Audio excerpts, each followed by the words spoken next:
Welcome back to another episode of Harmonious at Lunch, the show that fuels your business success. I'm Brandon Gano, your host and guide through the world of harmonious business growth. Today, we're unlocking powerful strategies with industry experts to help your business thrive. If you're a business owner, entrepreneur, or executive, you are in the right place. Join me and our incredible guests today on the journey to clarity, growth, and success. It is time to revolutionize your approach to business. Let's dive in with another episode of Harmonious at Lunch. Welcome back into some more bite-sized business advice. And we have an episode today that is just so important in the world today. My guest, we were talking before we started recording, and she's like, you know what? I could talk about a lot of things. Let's just have fun. So we're going to talk about why the African elephant population is declining so rapidly. Bridget, welcome to the show. And what do you have to say about this? I would say that when we focus on things like solving the world's problems, that we lose our intentionality in honoring our own roles and goals first and foremost. Okay, that was an awful answer to an awful question, but that's okay. I set you up for failure. But no, we're supposed to talk about how to turn your relationships into revenue. And we also want to talk about what keeps people stuck. Let's get ourselves unstuck in life, in our business, and grow our businesses. And yes, you already sort of met our guest here, Bridget Hom. Before we go any further with ridiculousness, Bridget, welcome to the show and thank you for being here. Oh, Brandon, I love the ridiculous, it just makes life more exciting. You threw out the challenge. I couldn't resist. So we talked about elephants. I don't know anything about them. I don't know if Bridget does or doesn't, but I don't really care. And I don't think you do either. So Bridget, no. I want the listeners to hear your backstory because yes, we're talking about how to turn relationships into revenue, how to get unstuck and get to your next level. But you are someone who was unstuck, maybe got stuck, and then, just blast through unstuck again. So your story is incredible. Just share the quick overview with the listeners. Yeah, that's the real elephant in the room, isn't it? I see what you did there. Beautiful, beautiful, Bridget. Thank you. Well, the truth is we all have stories. We're a beautiful mess as human beings, aka business owners as well. And so when I got started, people ask, what was your big motivation for launching this phenomenal coaching business? I said, well, desperation, honestly. I had no other options. I was on my way to getting Zoom divorced, moved out of my big, beautiful home. I moved into a new apartment with my 3 young boys, and then virtual school happened. And my job in the seniors industry disappeared for senior citizen safety. And so I had no income coming in.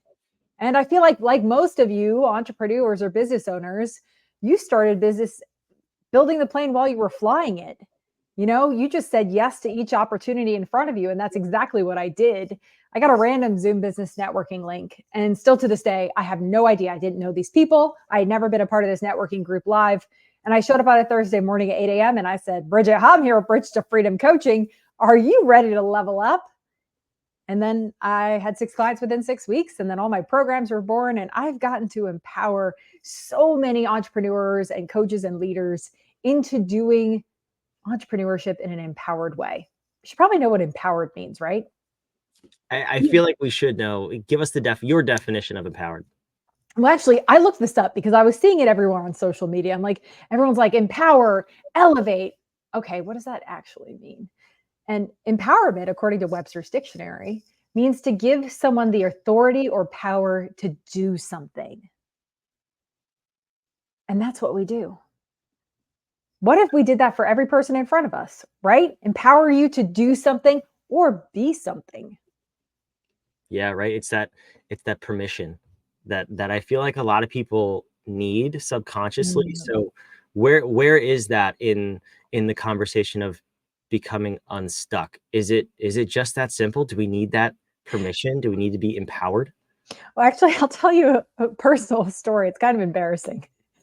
I think we do need that permission sometimes. So, for example, I love coffee.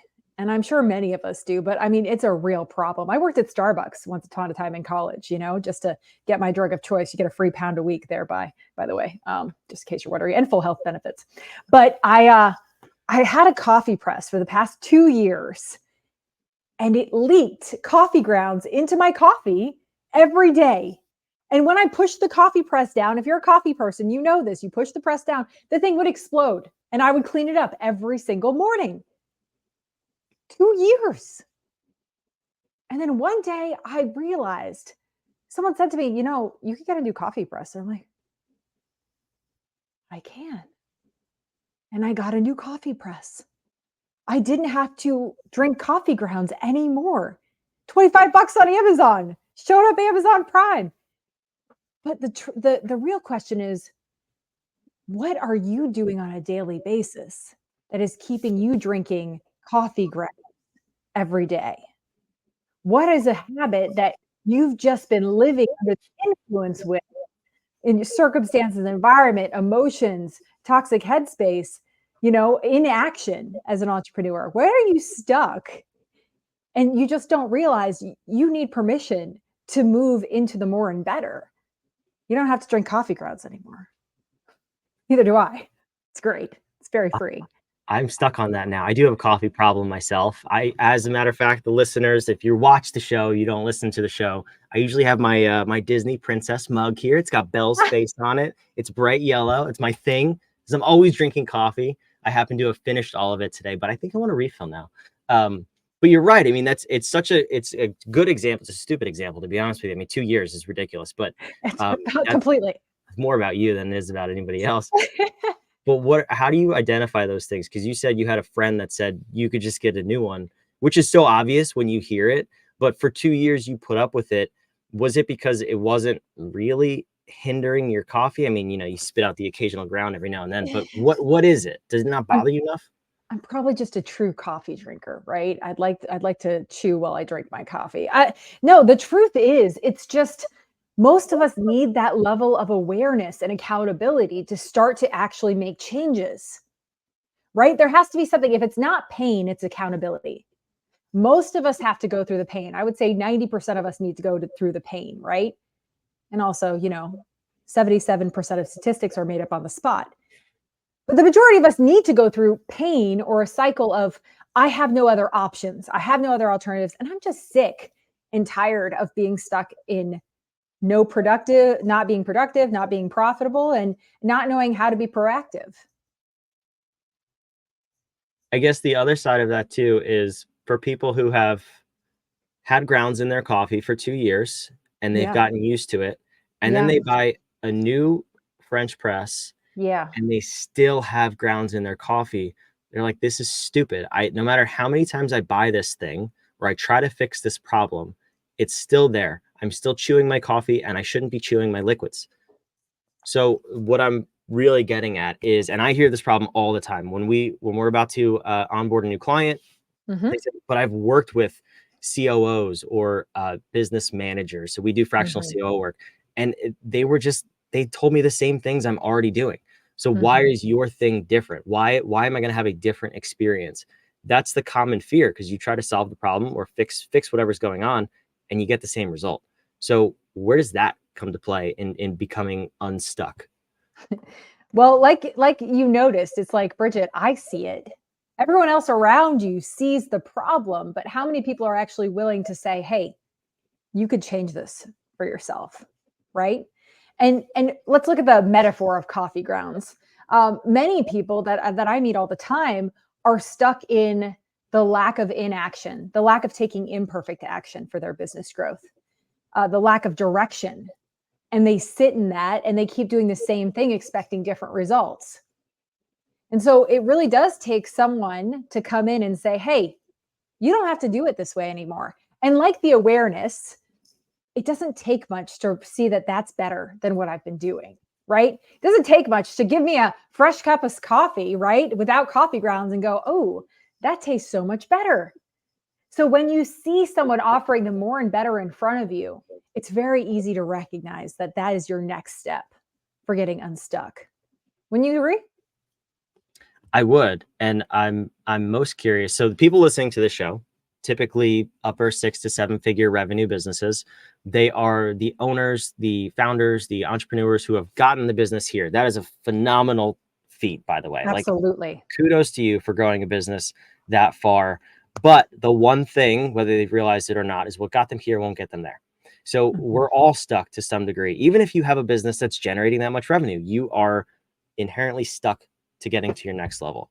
So what do you have a process you take people through to just, do you go item by item in their life, or what's that way that you help them get to the next level? Because I don't believe that people are really limited at any certain revenue mark or leadership mark. There's just something in their way that they don't see. So how do we get people to see it and get past where they are? Agreed. Everyone does have blocks, myself included. Every single person has blocks. It's just, all right, what are these blocks preventing you from doing or preventing you from being? Right? It's all about doing and being. Being comes before doing. So, what I would say, honestly, you could do this exercise in 2 minutes because we want to give nuggets for people to actually start to implement for growth. It's all about action. And so, you set a 2 minute timer and you ask yourself a question. What am I blocked from? What do I want to do? Give yourself multiple choice answers. All right. And you'll easily be able to recognize what you're blocked and what you truly desire. You know, on many calls that I have with people, if they can identify it verbally, it's because their conscious mind is all wrapped up in what's going on in the moment. But your subconscious mind knows exactly the direction it wants to take, the decisions it wants to make, and the destination that it wants to end up at. So if you just give yourself a moment to be intentional, set a 2 minute timer because the brain can only focus on one thing at a time. Ask yourself some questions, pause with a purpose, and write down the answers. You're going to figure it out what you're really stuck in at this moment and where you want to go next. You brought up an interesting point though, and I run into that a lot too, is it's very hard for people to articulate what they want. And often when you ask them that question, they'll just start telling you what they don't want. I mean, is there power in that too, by just seeing, what did you come up with what you don't want, and then thinking about, all right, we're not going to do that anymore. Now we're going to focus on what we want. How do you get people in that headspace really? Specifically, I have most people do writing in front of me Hmm. because it's not, the answers don't lie within me. The answers lie within you. And you could absolutely identify them for yourself just by getting out a pen and paper. And so I always practice, I have a lot of emotional intelligence strategies, but it always starts with self-awareness to get to self-direction, to get to self-actualization. But that is always the first step. Like we were talking about the awareness, right? I don't want to drink coffee grounds anymore. Write it out. What do you not want? And what do you do want? I never want that one. I didn't know I had to put that on the list, but I'm gonna make sure that's at the top of my list. But okay, so I hinted at the original topic for this episode, which I can't stop thinking about, and I'm sure it ties together beautifully with everything you're saying, but turning relationships into revenue. So obviously you meet somebody and you sell them on the black market. Am I hearing that topic correctly? Is that right? Black market is definitely an interesting way to state it. How do you turn your relationships into revenue? What do you mean by that? Well, first of all, it's the philosophy of being the empowerment generator. Because, like everyone says and knows the phrase, hurt people, Yeah. empowered people empower people. And we've already defined empowerment, which is giving people the authority or power to do something. So, when it comes to sales, most people are focusing on the doing. I focus on the being first because it's about who you're being when you're doing. And because business and people are synonymous. So, it's adopting a couple of new definitions first and foremost. First one, sales is serving others with solutions. Branding is programming your prospects to want you. Marketing is SEO for your client's mind. And the close is giving people the opportunity to have more and better. Because no one wants our product, message, or service, but everyone wants more and better. And it's your job through various steps to communicate the more and better based on the proverbial door that your prospect opens for you. Now, I don't want to take too deep a dive here. Just want to give people an idea of a good viewpoint of what it means to do sales from an empowered standpoint. And it's always adding value to the person in front of you, no matter what, but doing it by showing up well and authentically. Best business advice I've ever received was from my first business partner when we were talking about Walter. I met him salsa dancing, commonplace to meet business partners, by the way. And he said, I was really not comfortable with business at the time. I didn't have any experience. And he said, Bridget, it's all right. Just be you anywhere you are. And the truth is, when we get to that successful 6, 7, 8-figure place, it's very, very common to forget honoring our roles and goals. And it's easy to lose our being in our doing. And when that happens, that's when burnout happens, because burnout actually doesn't happen because of the doing. It happens because you forgot the being part of you. And so adopting ways to be to thine own self be true, like Shakespeare said, will really get you back into the swing of your sales mojo being on point again, being re-inspired for more business growth, because it all comes back to being. Yeah. You mentioned, I think in your intro, your 30-second intro in that networking meeting, that you were the bridge, right? What I'm seeing is there's a lack of a bridge between that person you just described in a sales context and the person who is stuck. So obviously one has to come before the other, right? When you do get yourself unstuck, what is that bridge to become the person who can transform relationships into revenue, who can confidently step into sales meetings and sales conversations? And you mentioned the being piece. I would think that's a lot of it, right? Because if you're just not thinking of yourself in a way of service and serving others. So how do we take that last step? Well, first off, I mean, I can't give you all my mindset strategies that are part of my program Fair right enough. now. That's completely fair. However, Okay, this has been a great episode. Bye. but that's the truth. That's why I have the mindset programming strategies first, which I personally practice, so that I can get into that right headspace every day, hire and fire the right mental team, if you will. And so set up my my authenticity before I go into doing, so I could do doing better. But one of the things that I will say, for sales sake, you're never selling your product, message, or service first. So if you're venturing into entrepreneurship and you're like, don't put the cart before the horse. All right. You don't just go in there and give a sales pitch. You actually have to break your prospect free from receiving a sales pitch. And so relatability is your superpower. And so I'm going to tell you a secret as part of my script and how to close prospects within 30 minutes. The first thing you always share is gratitude. So if you're like stuck in the business in the box mentality of the hi, how are you game, it's like when someone asks you how you're doing, you say, I'm grateful we're meeting today. How are you? Quick pause. Bridget did exactly that when coming onto this episode before we started recording. So she actually does what she says. Okay, continue. And then the second thing, you want to build some rapport, right? I mean, I had someone ask me how they were doing, or what's your greatest win today, which is an interesting question to ask, right? When you first get to know someone. And honestly, I just said my vacuum's fixed. And I live in a world of hair with three boys and 3 dogs. That's my greatest win. Nevertheless, did I tell them I just signed 5 new clients? No, I didn't. Because my greatest win of that day was the vacuum. So being real and authentic and relatable. Relatability is a superpower, especially as an entrepreneur in sales. No matter what level of income you're at, relatability is a superpower. We like to feel connected to one another. But then you're going to always honor the intention that someone brought to your time together today. No matter if you're walking into a board meeting, meeting someone for the first time, even in your personal relationships, this might be a little formal, but you always want to ask the question, I'm curious, when you thought about us chatting today, what was your thought? Because you want to honor the intention that someone brought to your time together today.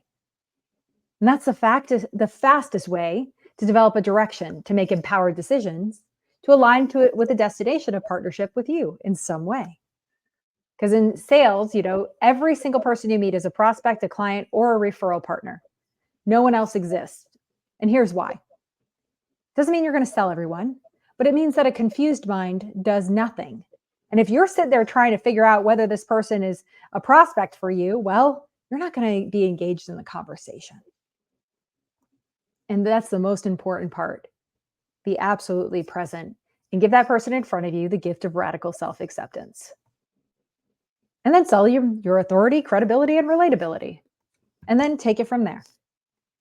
I love it. That's at the risk. I won't ask you any more questions at the risk of making you give away more of your secrets. But What I will say is you wrote a book on just this, Stuck on Ready. So I'll put that on the screen. The link is down in the show notes down below. What is the book about?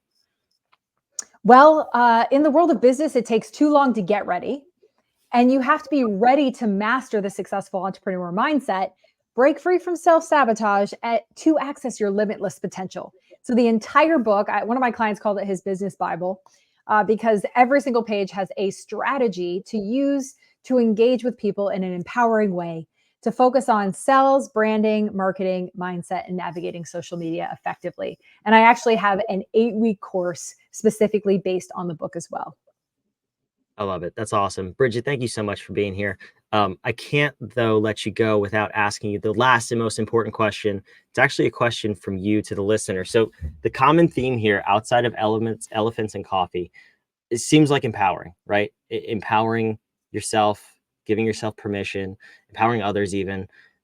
So around that, what is a powerful question that the listener can ask themselves in order to get unstuck and get to that next level of their lives and their career? It would have to do with these 3 words, and I highly recommend you write these down on paper right now.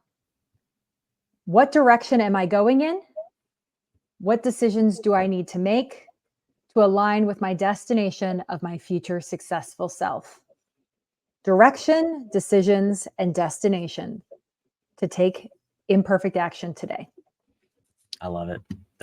Those are awesome. 3 awesome questions. Bridget, thank you for being here. Oh, yeah, Brandon, this is awesome. Whenever you want to talk about another elephant in the room, let me know. Full circle. Enough of the madness. Wherever you're watching and listening, make sure you subscribe. What would you do without this ridiculous show in your life? 5 days a week. Probably a lot of better things, but at least we want to help you grow your business just a little bit and build a harmonious business and life. That's the whole point. So subscribe. We'll see you on tomorrow's episode of Harmonious at Lunch.